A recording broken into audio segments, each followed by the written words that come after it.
성경 봉독 마가복음 1장 40에서 42절. 한 나병 환자가 예수께 와서 꿇어 엎드려 간구하여 이르되 원하시면 저를 깨끗하게 하실 수 있나이다.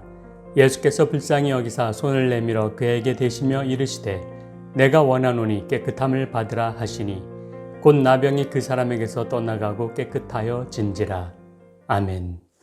하나님의 은혜와 사랑이 6월을 시작하는 여러분들의 삶의 가정에 또 일터에 가득 넘쳐나시고 항상 강건하시고 행복하시기를 주님의 이름으로 축원합니다.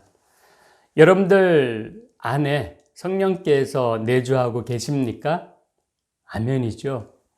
사랑의 하나님께서 우리를 사랑하시기 때문에 우리 안에 함께 거하시기를 원하셔서 진리의 영으로 임하신다라고 말씀을 드렸습니다.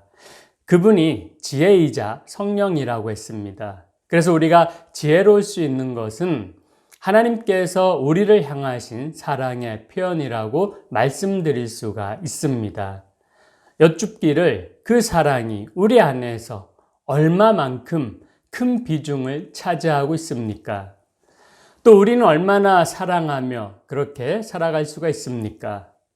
그것은 성령과 관련이 있습니다. 성령이 충만하면 사랑도 충만할 것입니다.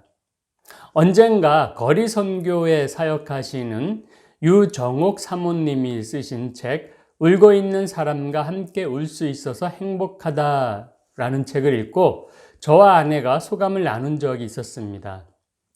정말 그 사모님 참 대단하다. 그렇게 소외되고 어려운 사람들을 위해서 사랑으로 헌신하고 섬기며 사는 그 희생의 모습은 아무나 할 수 없는 것 같은데 진정 그리스도인이라면 그렇게 돼야 되지 않을까? 우리도 본받자 이렇게 대화를 나눴던 것 같습니다. 정말 아무나 할 수 없는 사랑을 그리스도인이라면 당연히 그렇게 사랑하며 살아야 하지 않을까요? 목사, 전도사, 장로, 권사, 집사, 성도의 공통점은 모두 그리스도인이라는 사실입니다. 그러나 사랑은 모두 다 실천하지 못한 채 살아가고 있다는 것이 오늘날의 현실입니다. 오늘은 특별히 평신도 주일로 지키는 6월의 첫 번째 주일입니다. 굳이 평신도의 반대를 말하자면 목회자입니다. 모두가 그리스도인인데 굳이 목회자와 평신도로 나누어서 평신도의 주일을 따로 지킬 필요가 있을까 하는 그런 생각이 들어서 평신도 주일의 기원을 찾아보니까 평신도가 그리스도인의 사역을 제대로 감당하지 않거나 못하기 때문에 특별히 주일을 제정해서 평신도의 사역을 재점검하고 다시 한번 분발하여 사역하고자 하는 그러한 의의로서 제정이 되었다고 합니다. 종교개혁 시절에 만인 제사장직과 비슷하다고 할 수가 있습니다.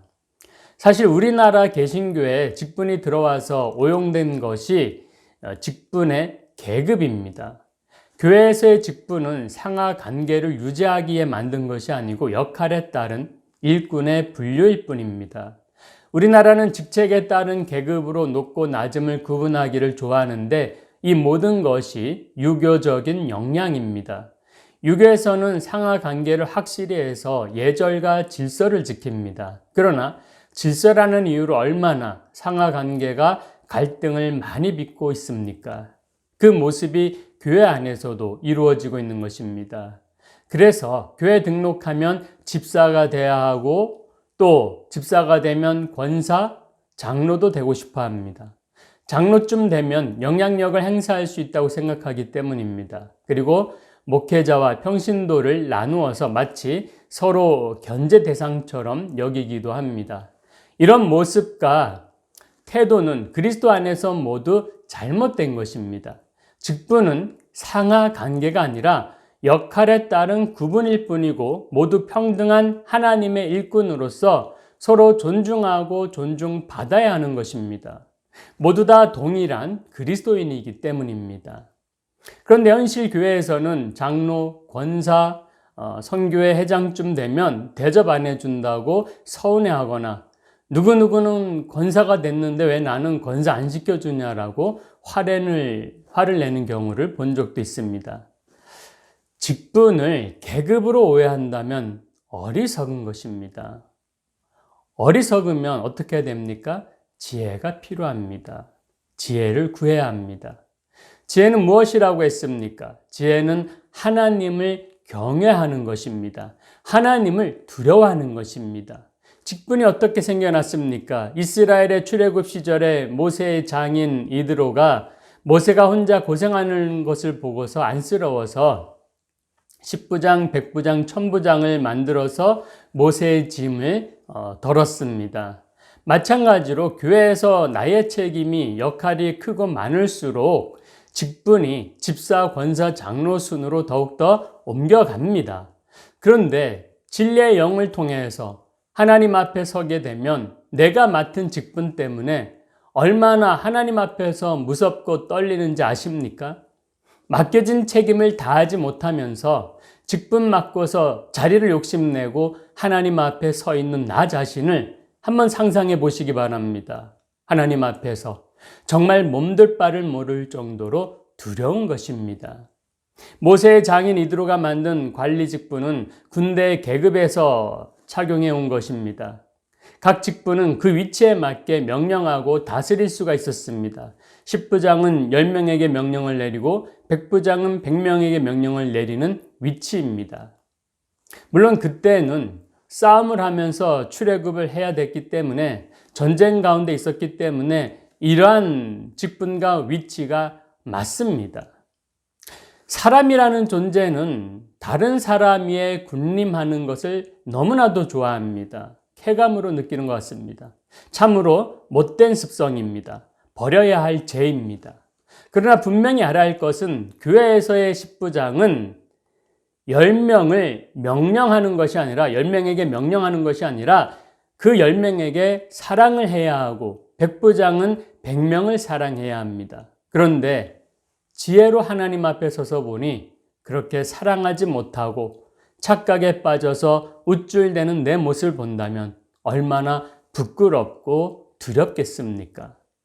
하나님께 간절히 내 직분에 맞는 사랑을 할 수 있도록 성령 충만을 먼저 구하시기를 부탁을 드립니다. 그리스도인이 가진 사랑이 그리스도의 향기입니다. 성령이 충만해서 그리스도의 향기가 차고 넘치시기를 주님의 이름으로 축복합니다. 오늘 본문은 그리스도인이 어떻게 그리스도의 향기를 퍼뜨리게 하는지를 예수님의 사랑으로 보여주시는 장면입니다. 예수님이 갈릴리에서 한 나병 환자를 만났습니다. 나병 혹은 한센병이라고 불리는 이 환자는 율법에 의거하여 철저하게 가정과 동네, 사회에서 따돌림을 받으면서 살아야만 했습니다. 현재는 약도 좋아지고 전염병도 아니라는 진단이 나왔지만 그래도 요즘도 나병 환자들끼리 한 곳에 모여서 살아가도록 격리시키고 있습니다. 인식의 변화를 많이 가져온 현대에도 나병은 두려움을 주어서 일반인과 접근하지 못하도록 격리를 시키는데 2000년 전 이스라엘 땅에서는 어떻게 했겠습니까? 예수님께서 태어나시고 자란 이스라엘에서는 더욱더 엄격했습니다. 나병 환자는 하나님으로부터 냉혹하게 저주를 받은 최악의 사람으로 알고 있던 시대였습니다. 그래서 가족들을 떠나서 동굴에 숨어 지내며 가족이나 이웃들이 전해주는 음식으로 연명하며 살아야만 했습니다. 그리고 유대인들은 본래부터 어두운 검정 옷을 싫어합니다. 유대인들은 본래부터 하얀 흰색 옷을 좋아합니다. 그렇지만 나병 환자들은 유대인들이 근본적으로 싫어하는 이 검정 옷을 입어야만 했습니다. 혹여 음식을 구하기 위해 마을 거리를 다닐 때에는 부정하다, 부정하다 소리를 지르면서 일반 사람들이 자신들을 피해 가도록 경고해야만 했습니다. 그것이 법이었습니다. 그러니 나병 환자가 일반인 앞에 먼저 다가간다는 것은 있을 수도 없는 시대였습니다. 그런데 오늘 본문 40절을 보니 한 나병 환자가 그 결례를 깨버렸습니다. 한 나병 환자가 예수께 와서 꿇어 엎드려 간구하여 이르되 원하시면 저를 깨끗하게 하실 수 있나이다. 나병 환자가 예수님께 먼저 다가오는 것은 감히 있을 수 없는 일인데 먼저 다가오는 일이 벌어졌다라는 것입니다. 발생했습니다. 이 모습을 사람들이 보고 화를 내며 돌팔매질을 한다 하더라도 아무 할 말이 없는 아주 위험한 돌발 상황이었습니다. 그런 상황을 모를 리 없는 이 나병 환자가 목숨을 걸고 예수님께 다가갔다라는 것은 그만큼 그가 절실했고 복음을 듣고 믿었다는 것입니다. 그에게 복음이 무엇이었습니까? 마가복음 1장 34절입니다. 예수께서 각종 병이 든 많은 사람을 고치시며 많은 귀신을 내쫓으시되 귀신이 자기를 알므로 그 말하는 것을 허락하지 아니하시니라. 아멘. 예수님이 가버나움에서 병자와 귀신 들린 자들을 고치셨는데 얼마나 많이 고치셨으면은 소문이 나서 예수의 소문이 온 갈릴리 사방에 퍼지더라 라고 했습니다. 온 사방 곳곳에 퍼진 예수님 소문을 이 나병 환자 귀에도 들리는 것은 당연한 일이었습니다. 그 소문은 그에게 복음이 되었습니다. 복음은 듣는 이에게 천국의 소망입니다.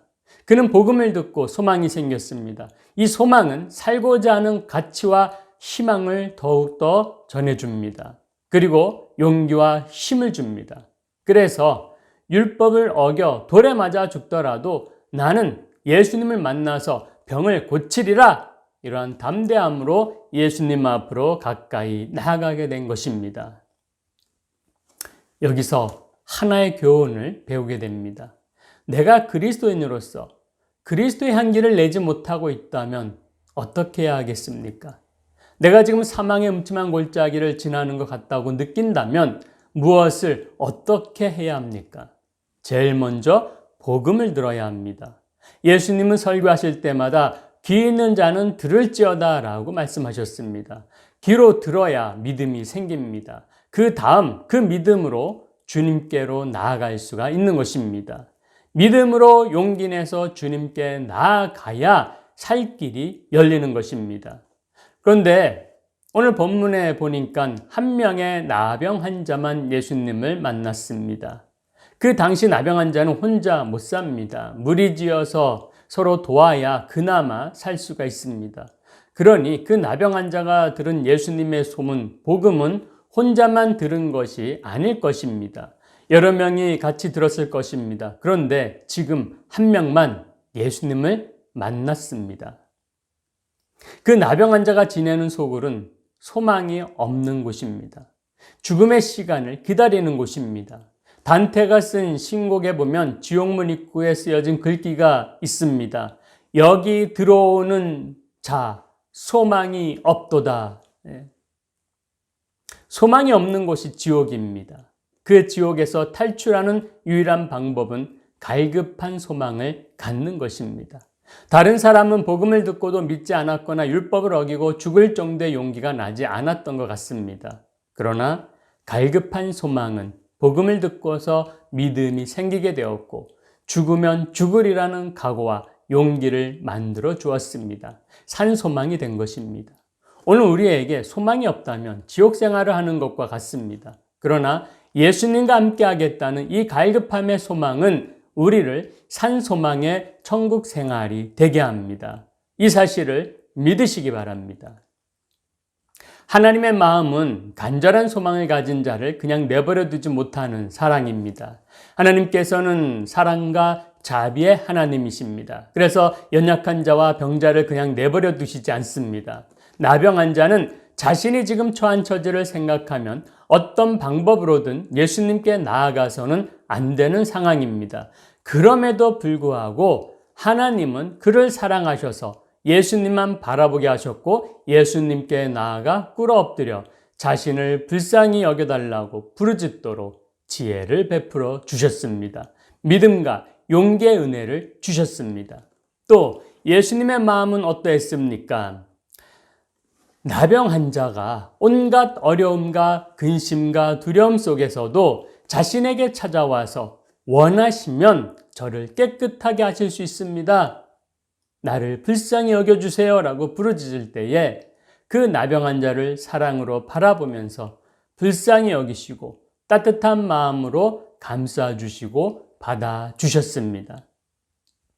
세상의 모든 사람들에게 철저하게 버림당하고 저주를 받은 이 나병 환자에게 손을 내밀고 안수해 주시면서 내가 원하노니 깨끗함을 받으라, 이렇게 치유와 회복을 선포해 주셨습니다.